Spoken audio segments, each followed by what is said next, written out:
కాశ్యపాన్వయసంజాతం శరణ్యార్యపదాశ్రితం వైరాగ్యజలధిం వందే రంగరామానుజం మునిం.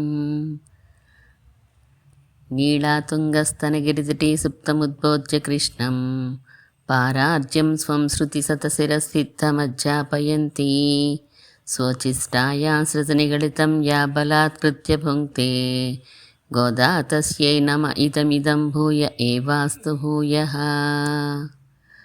అందరికీ దాసోహం. తిరుప్పావైలో ఈరోజు రెండో పాసురాన్ని మనం అర్థానుసంధానంతో నేర్చుకుందాం. మొదటి రోజు పాసురంలో గోదాదేవి మనకి చెప్పింది, పరై అనే వాయిద్యం కావాలి మాకు అని, అదే మాకు ఫలము అని అడిగింది. ఆ ఫలాన్ని ఇచ్చేవాడు నారాయణుడే అని చెప్పింది. ఎవరైతే స్నానం చేయాలనుకుంటున్నారో, ఎవరైతే పరమాత్మ కళ్యాణ గుణాల్లో ములగాలి అని అనుకుంటున్నారో వాళ్ళందరూ రండి అని అధికారుల్ని పిలిచింది. అధికారం అంటే కేవలం ఆర్తి ఉంటే, కోరిక ఉంటే చాలు వాళ్ళందరూ రండి అని పిలిచింది. అలా పిలవగానే వచ్చారందరూ కూడా. వచ్చిన వారందరూ కూడా వ్రతం చెయ్యాలి అనే కోరికతో వచ్చిన వారే. వారందరినీ గురించి ఆండాళ్ళ తల్లి ఈరోజు పాసురంలో మనం వ్రతం చేద్దామని అనుకుంటున్నాం కదా, ఆ వ్రతానికి మనం చేయవలసిన పనులేంటి, మానవలసిన పనులేంటి. వ్రతం అనగానే కొన్ని నియమాలు నిబంధనలు ఉంటాయి కదండి. ఒక వ్రతం చేసుకుంటున్నామంటే పొద్దునే లేవాలండి, మీరు తలంటుకొని స్నానం చేయాలండి, అలాగే చక్కగా శుభ్రమైనటువంటి తడిపి ఆరేసిన వస్త్రాలు ధరించాలి, ఏమీ తినకుండా ఉండాలండి అని కొన్ని నియమాలు చెప్తూ ఉంటారు కదా. లోకంలో మనం కొన్ని పూజలకి చూస్తూనే ఉంటాం, వ్రతాలకి చూస్తూనే ఉంటాం. అలాగే మన ఈ శ్రీ వ్రతానికి మనం ఏమి ఆచరించాలి, ఏమి మానాలి అనే విషయాన్ని గోదాదేవి ఈరోజు పాసురంలో రెండవ పాసురంలో తెలియచేస్తోంది. రెండవ పాసురాన్ని అనుసంధానం చేసుకుందాం. వైయత్తు வாழ்வீர்கள் நாமும் நம்பாவைக்கு செய்யும் கிரிசைகள் கேளீரோ பார்க்கடலுள் பையத்துயின்ற பரமனடி பாடி நெய்யுண்ணோம் பாலுண்ணோம் நாட்காலே நீராடி மையெட்டெழுதோம் மலரிட்டு நாம் முடியோம் செய்யாதன செய்யோம் தீக்குறளை சென்னோதோம் ஐயமும் பிச்சையும் ஆந்தனையும் கை காட்டி ஒய்யுமாறெண்ணி ఉగందేలోరెంబావాయ్. మనకి ఏదైనా ఒక రోగం వచ్చిందనుకోండి, అంటే కొంచెం వ్యాధి వచ్చిందనుకోండి, ఒంట్లో బాగోకపోతే డాక్టర్ గారిని మనం అడుగుతాం, డాక్టర్ గారు ఇది తినచ్చా అండి, ఇది తినకూడదా అండి, దీనికి పథ్యం ఏమైనా చేయమంటారా అని చెప్పి మనం అడుగుతాం. అలాగే ఈ వ్రతానికి చేయవలసినవి చేయకూడనివి చెప్తోంది. బాలికలు, గోప బాలికలు అందరూ కూడా వచ్చేసారు కదా గోదాదేవితో పాటు. వీరందరూ రేపల్లిలోనే ఉన్నారు. ఆ రేపల్లిలో ఉన్నటువంటి వారిని సంబోధిస్తూ గోదాదేవి పిలుస్తోంది. వైయత్తు வாழ்வீர்கள், వయ్యం అంటే భూమి, வாழ்வீர்கள் ఈ భూమి మీదే ఉండి సుఖిస్తున్న వారలారా అని పిలుస్తోంది. నిజంగా ఈ భూలోకంలో ఆనందం అనేది, అంటే దుఃఖమే లేకుండా పూర్తిగా ఆనందం అనేది ఉంటుందా? భూలోకం అంటేనే సుఖము పాపము, సుఖదుఖాలతోటి మిశ్రితమై, పుణ్యపాపాలతో మిశ్రితమై ఉంటుంది ఈ భూలోకం. ఇలాంటి భూలోకంలో మీరు గోకులంలో ఉన్నారు కాబట్టి సుఖిస్తున్న వారులారా అని అంటోంది గోదాదేవి.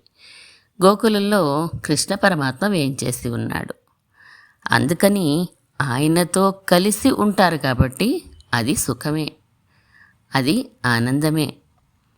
కృష్ణ పరమాత్మ కాకుండా, ఆయన ధ్యాస లేకుండా గోకులంలో ఉండి కూడా ఆయన గురించే పట్టకుండా లౌకికమైనటువంటి విషయాల్లో తిరుగుతూ ఉంటే అటువంటి వారు దురదృష్టవంతులే అవుతారు.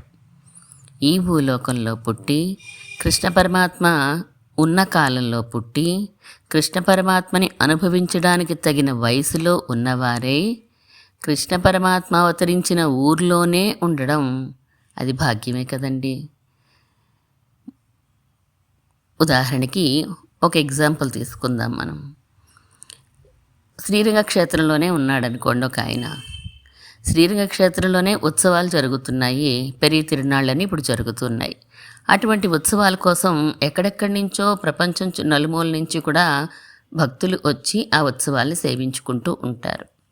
శ్రీరంగంలోనే ఉండి కూడా, ఆ పరమాత్మ వేంచేసే వీధిలోనే ఉండి కూడా స్వామి పొరపాటికి తిరువీధికి బయటికి వస్తే, ఊరేగింపుకి బయటికి వస్తే సేవించుకోకుండా లోపల ఉండి క్రికెట్ మ్యాచ్ చూస్తున్నాడు అనుకోండి టీవీలో, అలాంటి వాడు దురదృష్టవంతుడే అవుతాడు కదా.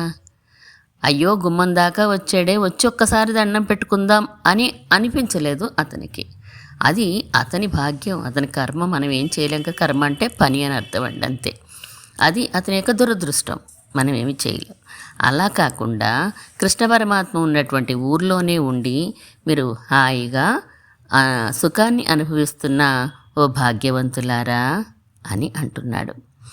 కృష్ణ పరమాత్మ దేవాది దేవుడు, అందరికంటే గొప్పవాడు. అయినప్పటికీ కూడా తన గొప్పతనాన్ని కనబడనివ్వకుండా అందరిలాగే మనలాగే ప్రవర్తిస్తూ, ఒక అల్పుడు, మనం అందరం అంతే కదండి, మన శక్తి ఎంత, మన జ్ఞానం ఎంత, ఒక అల్పుడు ఎలా ప్రవర్తిస్తాడో తను దిగి వచ్చినటువంటి ఆ పాత్రకి న్యాయం చేసే విధంగా తాను మలుచుకుంటాడు స్వామి. తాను ఏమీ తెలియని వాళ్ళలాగే నటిస్తూ ఈ భూలోకంలోనే, ఈ గోకులంలోనే చక్కగా గోవుల్ని మేపుకుంటూ, గోపబాలులతో ఆడుకుంటూ, చల్దులు ఆరగిస్తూ, తాను ఆనందిస్తూ, పక్కనున్న వారిని ఆనందింపచేస్తూ ఉన్నటువంటి ఆ సన్నివేశాన్ని తలుచుకుంటే ఎంత ఆనందంగా ఉంటుంది మనకు కూడాను. అలాంటి సౌలభ్య గుణంతో, దయ, కరుణ మొదలైన గుణాలతోటి స్వామి వచ్చి వీరందరితోటి కలిసి ఉన్నాడు హాయిగా. అటువంటి భాగ్యాన్ని పొందినటువంటి ఓ గోప బాలికలారా అని అంటోంది. జనరల్గా మనకి పరమాత్మ వైపు మనసు లేదనుకోండి, ఆభిముఖ్యం అంటారు. అటువైపు మనకు ఒక ఆలోచనే లేదనుకోండి, మనం ఎంతసేపు ఈ మెటీరియలిస్టిక్ వరల్డ్లోనే మనం మునిగిపోయి ఉంటాం. పార్టీస్కి వెళ్తూ ఉంటాం, నైట్ అవగానే పబ్స్, పార్టీసు, అలాగే పొద్దున్నుంచి సాయంత్రం వరకు కూడా విషయాలని అనుభవిస్తూనే మనం ఉంటాం. కానీ ఎప్పుడైనా సహవాసం, భక్తుల యొక్క సహవాసం దొరికిందనుకోండి, ఆ భక్తులు అనుకోకుండా మన ఇంటికి వచ్చి, లేదు మీ ఊర్లో ఈ ఉత్సవం జరుగుతోంది కదా, దీనికోసం నేను వచ్చాను అంటే నువ్వు కూడా రా అని వాళ్ళు పిలిచారనుకోండి, సర్లే ఇంకా ఏం చేస్తాం, వచ్చారు బాగుండదులే, వాళ్ళతో పాటు మనం వెళ్దాం అని ఏదో బయలుదేరుతాం వాళ్ళ వెనకాల వెళ్ళడానికి. అలా వాళ్ళున్న 2 రోజులు వాళ్ళతో పాటు తిరిగామనుకోండి, 3వ రోజు అది మన మనసుకి నచ్చితే మనం మళ్ళీ మనమే వెళ్ళడం ప్రయత్నం చేస్తూ ఉంటాం. వెళ్ళడానికి మనం కూడా సర్లే, అక్కడ పెట్టిన పొంగలి బాగుంది కదా, లేదా చక్కెర పొంగలి చాలా భోగ్యంగా జీడిపప్పులన్నీ వేసి చేశారు కదా అని ఆ ప్రసాదం మీద ఆశతోటో, లేకపోతే అక్కడ జరుగుతున్న కార్యక్రమం నచ్చో, లేదా అక్కడ 4 మాటలు ఎవరైనా మంచి మాటలు చెప్తూ ఉంటే ఆ ఉపన్యాసం నచ్చో మళ్ళీ మనం వెళ్ళడం మొదలు పెట్టామనుకోండి, మనకి ఈ భౌతిక ప్రాపంచిక విషయాల మీద అనాదరం నెమ్మదిగా కలుగుతూ ఉంటుంది. ఒక్క రోజుతో మనమేం మారిపోతామని కాదు, మనకి భాగ్యం ఉంటే నెమ్మదిగా భక్తుల యొక్క సహవాసంతో పరమాత్మ వైపు మన ధ్యాస మళ్ళుతూ ఉంటుంది. ఇదివరకటి కంటే నెమ్మదిగా మనలో మార్పు కనిపిస్తూ ఉంటుంది. అలా కనిపించి మనం కొద్దిగైనా మారినప్పుడు మనం ఇంకా మన ప్రవర్తనని మెరుగుపరుచుకోవడానికి ఏం చెయ్యాలో ఇంకా చెప్తున్నది గోదాదేవి. నామం నంపావైకు, నామం అంటే మనందరం కూడా మన వ్రతానికి, మనం ఏంటండి గోదాదేవి ఒక్కతి వ్రతం చేసుకుని వెళ్ళిపోగలదు కదా, ఆవిడకి పూజ చేసుకోవడం రాదా? వచ్చు. కానీ భాగవతులతో కలిసి ఉండాలి. ఇప్పుడే అనుకున్నామే సత్సంగం అని చెప్పి, అలాంటి సత్సంగంతో గోష్ఠితోటే ఎప్పుడు పరమాత్మని సేవించుకోవాలి అని పెద్దలు ఆచరించేవారు మనకి అదే చెప్తారు. మనం ఒక్కళ్ళం వెళ్ళామనుకోండి, ఒకసారి ఒక స్వీట్ తింటున్నాం, మనం ఒక్కళ్ళమే కూర్చుని చాలా బాగుంది ఆ స్వీటు, ఒక్కళ్ళమే తింటూ ఉంటే ఎవ్వరూ లేరు మన పక్కన, మనకి ఆ తిన్న ఆనందం అంతగా అనిపించదు. అదే మనం ఒక 4-5 హోటల్కి వెళ్ళాము లేదా స్వీట్ స్టాల్కి వెళ్ళాము, అది స్వీట్ తింటున్నప్పుడు ఒకరికొకరు అబ్బా ఎంత బాగుందో కదా ఈ స్వీటు, ఏం వేసి చేసాడంటావు, ఎన్ని జీడిపప్పులు ఎంత నెయ్యి వేసాడో చూసావా అని దానిని ఆస్వాదిస్తూ తింటాం. మనం అప్పుడు దాంట్లో ఉండే రుచిని ఆస్వాదించగలుగుతాము, దానిని అనుభవించగలుగుతాం పూర్తిగా, ఆ ఆనందాన్ని, ఆ తిన్న ఆనందాన్ని. అందుకనే ఏకస్వాదు నా భుంజీత అని అంటారంటే, మధుర పదార్థం ఏదైనా ఉంటే ఒక్కళ్ళం తినకూడదు, 10 మందితో కలిసి అనుభవించాలి అని శాస్త్రం చెప్తోంది. అందువలన అందరం కలిసి మన వ్రతం చేసుకుందాం అని చెప్పి, నేను వెళ్తున్నాను నా వెనకాల రండి అని అనట్లేదు గోదాదేవి. ఆవిడ కలిసి వెళ్దాం, రండి, ఉండండి, నా చేయి పట్టుకోండి, నేనున్నాను కదా, మీ ముందు నడిపిస్తూ మిమ్మల్ని నేను తీసుకెళ్తాను కదా, అందరం కలిసి చేసుకుందాం, నామం నంపావైకు, మన వ్రతం ఇది, మనందరం కలిసి చేసుకుందాము అని అంటోంది. సెయ్యంకిరి సైగళ్ కేళీరో, కేళీరో అంటే వినండి, ఏం చెయ్యాలో, ఏం పనులు చెయ్యాలో చెప్తాను వినండి అని అంటున్నారు. కొంతమంది ఏమనుకుంటూ ఉంటారు, మేము భగవంతుని భక్తులం అయిపోయాము, మంత్రోపదేశం పొందేశాము, అందుకని మేము ప్రత్యేకించి ఒక పని చెయ్యాల్సిందేమీ లేదు, ప్రపత్తి చేసిన వారు ప్రపన్నులు అంటే ఏం చేయకూడదు అని మా ఆచార్యులు చెప్పారు అని కూర్చోకూడదు. ఎవరైనప్పటికీ కూడా ఈ భూమి మీద, ఈ మందులోనూ ప్రత్యేకించి ఈ కర్మభూమిలో పుట్టినందుకు కర్మలు ఆచరించవలసినదే, విడిచిపెట్టడానికి వీలు లేదు. కానీ ఎలా చేస్తాం అనే దానిలోనే కొంచెం మార్పు, అంతే తప్ప వేరే అంటే ఏ పని చేయకుండా కూర్చోడానికి కాదు అని పరమాత్మని ప్రపత్తి చేసినప్పటికీ కూడా మనందరము కూడా కర్మలు చేయవలసిందే. కిరిసేగల్ అంటే క్రియలు ఏం చెయ్యాలో చెప్తోంది మన గోదాదేవి.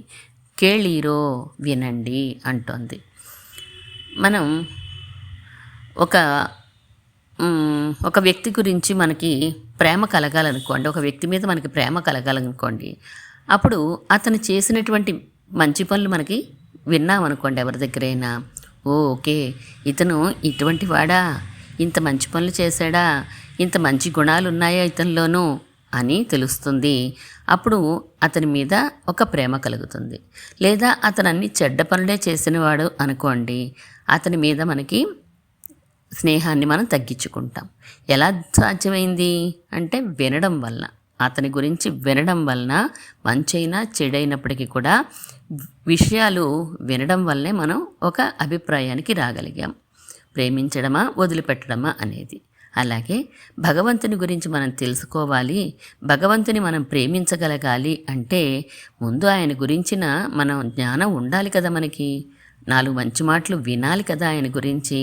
ఆయన స్వభావం ఇదట, ఆయన ఈ భక్తుడిని ఇలా కాపాడేటట, ఈ అబ్బాయికి కష్టం వస్తే ఇలా తీర్చాడంట, ఆయన గురించి వేదం ఇలా చెప్తోంది అని ముందు వింటేనే మనకి భగవంతుడి మీదైనా ఎవరి మీదైనా ఒక అభిప్రాయం ఏర్పడుతుంది. అందువలన ముందు వినండి వినండి వినండి అంటారు.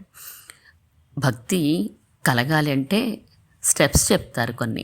ఆ స్టెప్స్లో ఫస్ట్ స్టెప్ ఏంటి అంటే శ్రవణం శ్రవణం శ్రవణం, వినండి వినండి వినండి, శ్రవణం కీర్తనం అని చెప్పి పరమాత్మని చేరుకోవడానికి స్టెప్స్లో ముందుగా వినడం గురించే చెప్తారు.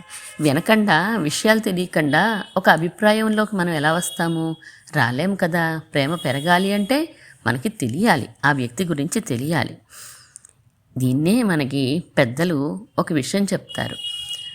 మనందరికీ తెలుసు, మహాభారతం 1,25,000 శ్లోకాలు ఉంటాయి ఆ మహాభారతంలో. అందులో వైశంపాయనుడు చెప్పాడు, జనమేజయ మహారాజుకి చెప్పాడు, 1,25,000 శ్లోకాలు నువ్వు విన్నావు కదా, ఇందులో నీకు ఏ విషయం నచ్చింది అని వైశంపాయనుడు అడిగాడు జనమేజయుడిని. అంతా వినేశాక ఆ జనమేజయుడు అంటాడు కదా, పురుషార్థోయ మే వైకో, యత్కదా శ్రవణం హరేహే. నువ్వు ఎన్నో విషయాలు చెప్పావు కానీ ఆ విష్ణువు గురించి, ఆ హరి గురించి కథలన్నీ నువ్వు చెప్తూ ఉంటే నేను వింటూ ఉంటే బాగుందయ్యా అని అన్నాడట. ధర్మార్థ కామోక్షాల్లో నీకు ఏది కావాలి, ఏది నచ్చింది అని అడిగితే నాకు ఈ వినడమే చాలా సుఖంగా ఉంది, ఆ పరమాత్మ గురించి వింటూ ఉంటే మనసు పులకరించిపోతోందయ్యా అని చెప్పాడట జనమేజయ మహారాజు. అంతేకాకుండా ఒక ఆచార్యులు కానీ ఎవరైనప్పటికీ కూడా విషయాలు అవతల వాడికి ఏం తెలియదు కాబట్టి నేను ఇన్ని విషయాలు చెప్పి అతనికి ఉపకారం చేశాను అని అనుకోకూడదు. అది కూడా మళ్ళీ పాపమే. అందరం కలిసి భగవద్గుణాల్ని అనుభవించడానికి మనకి ఒక అవకాశం వచ్చింది. ఈరోజు మనం ఇలా చెప్పుకోగలుగుతున్నామంటే నాకు చెప్పడానికి ఒక అవకాశం భగవంతుడు ఇచ్చాడు. మీకు తెలిసినప్పటికీ కూడా అందరం కలిసి మనల్ని ఆ విషయాన్ని, తెలిసిన విషయాన్ని గుర్తు చేసుకోవడానికి మనందరికీ ఒక అవకాశాన్ని, పరస్పరం బోధయంత అన్నట్లుగా మనకి ఒక అవకాశాన్ని ఇచ్చాడు భగవంతుడు. అదే భగవంతుడు భగవద్గీతలో కూడా చెప్తాడు, మచ్చిత్తా మద్గత ప్రాణాః బోధయంత పరస్పరం కథయంతశ్చ మాం నిత్యం తుష్యంతి చ రమంతి చ. చిత్తం అంటే మన మనస్సు కదిలిపోకుండా నా మీదే ఉంచాలి అంటున్నాడు కృష్ణ పరమాత్మ. నా రూపం గురించి, నా గుణాల గురించి, నా చేష్టితాలు, నేనైతే ఎన్ని లీలలు చేశానో అవన్నీ కూడా చెప్తుంటే వినడం కూడా పురుషార్థమే, అది కూడా ఫలమే మీకు. కాకపోతే నా మనసు నాయందే ఉంచి వినండి అని చెప్పి అంటాడు. అలా వినడమే పురుషార్థము, చెప్పేవాళ్ళకి చెప్పడమే పురుషార్థం అవుతుంది. కాకపోతే కాన్సన్ట్రేట్ చేసి వినమని చెప్తున్నాడు కృష్ణ పరమాత్మ. అలా ఉండాలట. సరే, ఇంకా ఏం చేయాలో వరుసగా విషయం చెప్తోంది వినమని. పార్కడలుల్ పై ఎత్తు ఎన్రా పరమన్ అడిపాడి. పార్కడలిలో, పాల్కడలి అంటే మనందరికీ తెలిసిందే. అక్కడ స్వామి ఆ తెల్లని పాల సముద్రంలో తెల్లనైనటువంటి ఆదిశేషు మీద నల్లనైనటువంటి స్వామి పడుకొని వేయించేసి ఉంటాడు, యోగ నిద్రలో ఉంటాడు. యోగ నిద్ర అంటే ఈ భక్తుల్ని ఎలా రక్షించడమా అనే ఆలోచనలో ఉంటాడు. జగద్రక్షణ చింతనని చేస్తూ ఉంటాడు. అసలు రక్షణ అంటే ఏంటి? రక్షణ అంటే ఇష్టప్రాప్తి, అనిష్ట నివృత్తి అని శాస్త్రం డెఫినేషన్ ఇచ్చింది. మనకి ఏది కావాలో, ఏది ఇష్టమో దానిని ఇవ్వడము, మనకి ఇష్టం లేని దానిని తొలగించడమే రక్షణ అని చెప్తూ ఉంటారు. ఒక్కొక్కరికి ఆ రక్షణ అనేది ఒక్కొక్క రకంగా ఉంటుంది. ఈ సంసారంలో మునిగిపోయి ఉన్నారనుకోండి, వాళ్ళకి ఏమి ఇష్టమవుతాయి? ఈ లౌకిక విషయాలే ఇష్టమవుతాయి. ఏది కష్టంగా ఉంటుంది అంటే ఆ లౌకిక విషయాలకి అడ్డుపడేవన్నీ మాకు దూరం అయిపోవాలి, మేము ఈ సుఖాలనే చక్కగా అనుభవిస్తూ ఉండాలి అని అనుకుంటారు. అదే పరమాత్మనే ప్రేమించేవారు అనుకోండి, ఆ పరమాత్మ గురించినటువంటి కథలు వినడమో, ఆయనకి ఏదైనా కైంకర్యం చేయడం వాళ్ళకి ఇష్టంగా ఉంటుంది. ఆ కైంకర్యం చేసుకోకుండా ఏది అడ్డుపడుతోందో అది అయిష్టంగా ఉంటుంది. అలా ఒక్కొక్క మనిషి స్వభావాన్ని బట్టి, అలాగే మనిషి ఆ సమయాన్ని బట్టి కూడా మన ఇష్టాయిష్టాలు మారిపోతూ ఉంటాయి. అవన్నిటినీ కూడా పరమాత్మ ఇస్తాడు, కష్టమేని తొలగించి మన రక్షణ చేస్తూ ఉంటాడు స్వామి విష్ణుమూర్తిగా అని నిన్న కూడా మనం చెప్పుకున్న ఈ విషయాన్ని. అలా పాల్కడిలో జగద్రక్షణ చింతలో ఉన్నటువంటి స్వామి పయ్యెత్తు ఎన్రా, అలాంటి ఆదిశేషం మీద పవళించి ఉన్న స్వామి ఉన్నాడే ఆ శ్రీమన్నారాయణుడు. ఆ శ్రీమన్నారాయణుడు ఎక్కడెక్కడ ఉంటాడో అంటే 5 స్థానాలు చెప్పారు. నిన్న నారాయణనే నమక్కే పరై తరువాన్, ఆ శ్రీమన్నారాయణుడే మనకి ఇస్తాడు అని చెప్పింది. అక్కడ పరమపదం అనే స్థానంలో ఉండే స్వామిని కీర్తించింది గోదాదేవి. స్వామి 5 చోట్ల ఉంటాడు అని మనకి శాస్త్రం చెప్తోంది. దానినే పరత్వ పంచకం అని అంటూ ఉంటారు. పరమపదంలో ఉన్న స్వామి నిన్న చెప్పింది ఆయన గురించి. ఈరోజు పాలకడలలో ఉండే స్వామి గురించి చెప్తోంది. పాలకడలలో ఉండే స్వామిని వ్యూహవాసుదేవుడు అని అంటారు. వ్యూహం అంటే ఆలోచన చేస్తూ ఉంటాడు, రచిస్తూ ఉంటాడు. వ్యూహం పన్నేడండి అని అంటూ ఉంటారు కదా. ఈ జగద్రక్షణ ఎలా చెయ్యాలి అని ఎంతసేపు ఆలోచిస్తూ ప్లాన్స్ వేస్తూ ఉంటాడు కాబట్టి దీన్ని వ్యూహం అంటే ప్లాన్స్. ఆ ప్లానింగ్ అంతా కూడా ఇక్కడ జరుగుతూ ఉంటుంది. అలాంటి పాలకడలిలో ఉన్నటువంటి స్వామి యొక్క అడిపాడి ఆ శ్రీపాదాలని మనం కీర్తిద్దాము అని అంటున్నారు. గోదాదేవి ఎవరిని కీర్తించాలో చెప్తోంది. పరమన్ అడిపాడి, పరాత్పరుడు, అందరికంటే గొప్పవాడు ఆయనేనండి. ఆయన యొక్క శ్రీపాదాలని కీర్తిద్దాము. భక్తులైనటువంటి వారికి ఎప్పుడూ కూడా పరమాత్మ యొక్క దివ్యమంగళ విగ్రహంలో, ఆ శరీరంలో పాదాలే అత్యంతము భోగ్యంగా ఉంటాయి. ఎవరినైనా ఒక మనిషి చేత మనం పని చేయించుకోవాలనుకోండి, చేతులు పట్టుకుని బ్రతిమాలితే పని అవ్వచ్చు, అవ్వకపోవచ్చు. కానీ పాదాలు పట్టుకుని బ్రతిమాలిన్నాడు ఆ పని తప్పకుండా అవుతుంది. మనం ఇక్కడ పరమాత్మని పట్టుకుంటున్నాం, కానీ పట్టుకుని నాకు ఇది ఇవ్వి అని అడిగేవాళ్ళం కాదు. అయినప్పటికీ మన స్వభావం ఏంటి, మన స్వరూపం ఏంటి అంటే ఆయన యొక్క శ్రీపాదాల దగ్గర చేరి ఉండడమే, పడి ఉండడమే మన స్వభావము. అందువలన అలాంటి పరాత్పరుడు యొక్క శ్రీపాదాల్ని కీర్తించండి. అంతేకాకుండా నెయ్యున్నోం పాలున్నోం, నెయ్యి తినము పాలు తినము అని అంటున్నారు. అదేంటండి, పొద్దున్నే కదా పరమాన్నం చేసుకుని తిన్నారు, నెయ్యి వేసుకుని జీడిపప్పులు వేసుకుని అని అంటారేమో. పరమాత్మకి నివేదించకుండా మేమేమి పుచ్చుకోము. పరమాత్మకి ఆరగింపు నివేదన చేసిన ప్రసాదాన్నే భుజించి ఉండేవాళ్ళము మేము అని గోదాదేవి చెప్తోంది తప్ప నెయ్యి పాలు తినవండి, కూడారే రోజు దాకా మేము తినకుండా ఉంటామండి అంటే అది సాధ్యం కాదు కదా. పొంగల్లోనూ నెయ్యి వేస్తాం, ప్రతిరోజు పొంగల్ చేయవలసిందే కదా. అందువలన పరమాత్మకి సమర్పించే మేము తీసుకుంటాము అని అర్థం. ఇక్కడ నాట్కాలే నీరాడి, వేకువజామునే లేచి స్నానం చేస్తామండి, సూర్యోదయానికి ముందే బ్రాహ్మీ ముహూర్తంలోనే మేము స్నానం చేస్తాము అని అంటోంది. ఈ పొద్దున్నే స్నానం చేయడం, పరమాత్మకి చూపించే తినడం, ఇవన్నీ కూడా సింపుల్ విషయాలే కదా. అంటే శాస్త్రంలో చెప్పిన విషయాలే, శాస్త్రంలో చెప్పిన విషయాలనే మనం ఖచ్చితంగా పాటించి తీరుతాము అని ఒక నోవు కింద పెట్టుకుంటున్నాం అంతే. మైయెట్టెഴുതోం మలరిట్టు నా ముడియోం, మా కళ్ళకి కాటుక పెట్టుకొని అలంకరించుకోము. మలరిట్టు నా ముడియోం, పువ్వులు కూడా మేము ధరించవండి అంటున్నారు. అదేంటండి, పట్టు చీరలు కట్టుకుని అలాగే చక్కగా ముస్తాబయ్యి వస్తువులన్నీ వేసుకుని తల నిండా పువ్వులు పెట్టుకుని రోజు గుళ్ళోకి వెళ్తుంటే మీరు బయటికి చూడలేదా ఏంటి అంటే, పరమాత్మకి సమర్పించినవే అని ఇందాక చెప్పింది కదా, అదే ఉడొత్తు కళయిందా అన్నట్టుగా స్వామికి ఇచ్చి ఆ శేషప్రసాదాన్నే మేము తీసుకునేవాళ్ళము. జనరల్గా మనం రోడ్డు మీద వెళ్తున్నాం అనుకోండి, మంచి మంచి పళ్ళు పూలు కనిపిస్తే అబ్బా ఈ పూలు నేను పెట్టుకుంటే ఎంత బాగుంటుందో అని అనిపిస్తే అభక్తులైనటువంటి అలా అనిపిస్తుంది.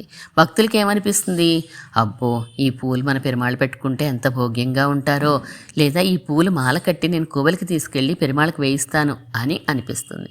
మంచి మంచి పళ్ళు చూసినా మనకి అలాగే అనిపించాలి. ఆయనకి నివేదన చేస్తాం, మళ్ళీ మనమే పుచ్చుకుంటాం కదా. అలా ఉన్న రోజున పరమాత్మ కూడా సంతోషిస్తాడు.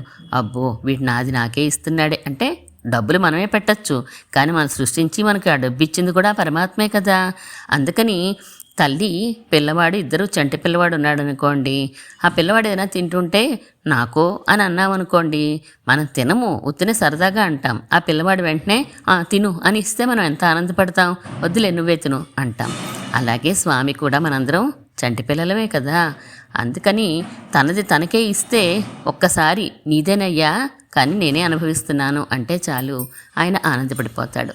అలాంటి స్వభావం కలిగిన స్వామి కదా, ఆయన యొక్క శేషప్రసాదాన్ని మనం స్వీకరించే స్వభావం మనదై ఉండాలి అని నేర్పిస్తోంది మనకి గోదాదేవి. ఇలా ఉంటూ సెయ్యాదన సెయ్యోం, పెద్దలు ఏ పనులైతే చేయలేదో, మా పూర్వంలో ఉన్నటువంటి మా ముందు వాళ్ళు ఏ పనులైతే చేయలేదో మేము ఆ పనులు చెయ్యము. శాస్త్రం కంటే కూడా పెద్దల యొక్క ఆచరణే మనం ఎక్కువగా పాటిస్తూ ఉంటాం. ఇంట్లో ఏదైనా ఒక శుభకార్యం చెయ్యాలన్నా, ఏదైనా వస్తే మనం ఇంట్లో పెద్దవాళ్ళని అడుగుతాం కదా, ఏమండి ఇది మన ఇంట్లో ఉందా, అన్నప్రాసన పిల్లవాడికి చెయ్యాలనుకుంటున్నాం, మనవాడికి ఎన్నో నెలలు చెయ్యాలండి అని శాస్త్రం కంటే కూడా ఇంట్లో పెద్దవాళ్ళు ఎన్ని నెలలు చేశారు, ఎలా చేశారు, దాన్ని బట్టే మనం చేస్తూ ఉంటాం. కొంతమందికి మేనమావ చెయ్యాలండి అంటూ ఉంటారు, కొంతమందికి ఇంట్లో తాతగారు చెయ్యాలండి అన్నప్రాసన అంటూ ఉంటారు, ఆ ఇంటి ఆనవాయితీ అండి అంటూ ఉంటాం.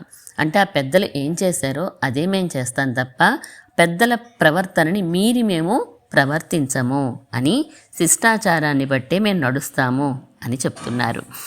తీక్కురళై చెన్నోదోం, ఇది చాలా కష్టమైనటువంటి విషయమే కొంచెం. ఎందుకంటే చాడీలు మేము చెప్పము అని అంటోంది గోదాదేవి. ఇంకొకళ్ళ దగ్గరికి వెళ్ళి వీళ్ళు ఇలాంటి వారండి, వాళ్ళు అలాంటి వారండి అని చెప్పి మేము చాడీలు చెప్పము.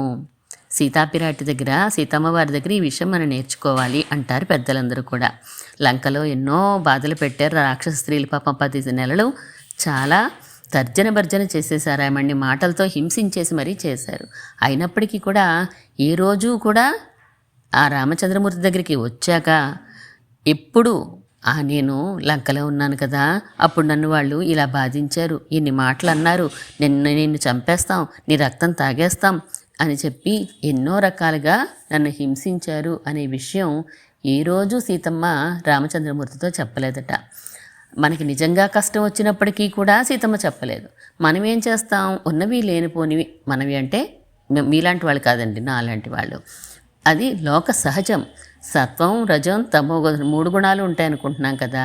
ఈ గుణాల ప్రభావం వలన, ఈ ప్రకృతిలో ఉండడం వలన మనకి అలా భావనలు కలుగుతూ ఉంటాయి. అలాంటి భావనలు లేకుండా మేము పవిత్రంగా ఉంటాము అని గోదాదేవి మనం నేర్చుకోవాల్సినవి చెప్తోంది. అయ్యమం పిచ్చయం ఆందనయం కైకాటి. ధర్మం చేస్తూ ఉంటాం, భిక్ష కూడా సమర్పిస్తూ ఉంటాం. అంటే లేని వాళ్ళ కష్టాలకి మేము ఎంతో కొంత సాయం చేస్తూ ఉంటాము.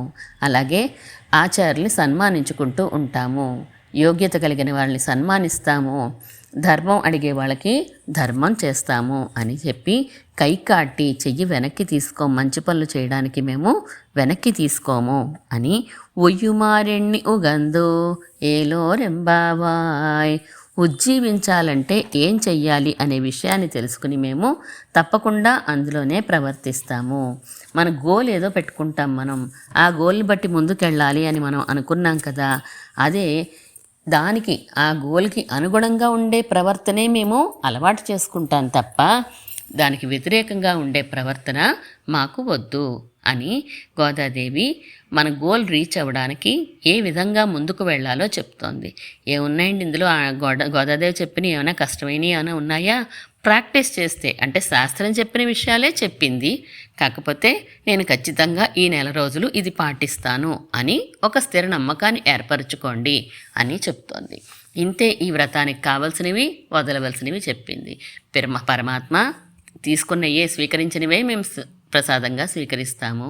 అలాగే మంచి పనులు చేస్తాము, చాడీలు చెప్పము, పరమాత్మ యొక్క మనస్సుకి ఆనందం కలిగించే విధంగా మేము నడుచుకుంటాము అనే విషయాన్ని ఈరోజు పాసురంలో గోదాదేవి ఎలా ఉండాలో మనకి తెలియచేసింది. స్వోచిష్టమాలికా బంధగంధ బంధుర జిష్ణవే విష్ణుచిత్తతనూజాయై గోదాయై నిత్యమంగళం. శ్రీమన్మహాభూతపురే శ్రీమత్కేశవ యజ్వరః కాంతిమత్యాం ప్రసూతాయ యతి రాజాయ మంగళం.